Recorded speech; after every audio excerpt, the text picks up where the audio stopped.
और जहाँ समागम सेवा का जिक्र हो रहा है तो दास को पिछले साल की एक बात याद आ रही है।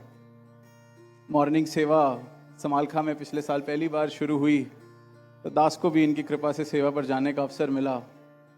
तो दास कोई अनुभव तो नहीं, ना कोई ऐसी समझ कि किस तरह से क्या करना है, पर कस्सी चलाने की कोशिश कर रहा था अपनी तरफ से। तो थोड़ी कुछ मिनट बीते, 10-15 मिनट, तो देखा कि हाथ पर छाले पड़ने शुरू हो गए हैं। पर दास कर रहा था कि चलो कोई नहीं, कभी कभी अवसर मिला है दातार माते से अरदास की कि शक्ति बख्शो सेवा कर सकें। 5 मिनट ये सिलसिला और चला। पीछे से एक आवाज आई कि थोड़ा ढीला पकड़ो। बहुत जोर से पकड़ी हुई है कस्सी। एक महापुरुष वो माहिर होंगे इस कला में, इस सेवा में, तो उन्होंने बस इतनी सी आवाज दी।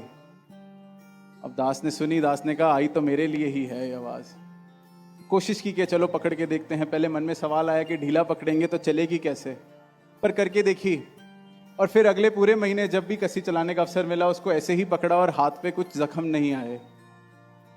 तो उनका तो शुक्राना किया ही, पर मन में ये भाव आया कि यही कला तो जीवन जीने की भी सदगुरु सिखा रहा है कि जीवन को थोड़ा हल्के से पकड़ो।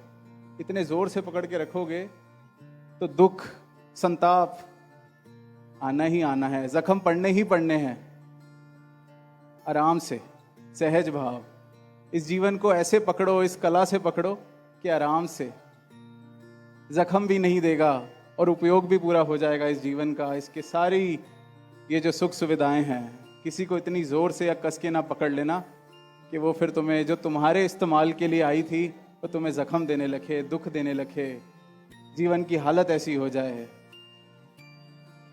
तो ये जीवन जीने की वो कला सिखा रहे हैं। इनके गुरसिक और भी जीवन में उसी कला के साथ कितने और फायदे हैं वो सिखा रहे हैं।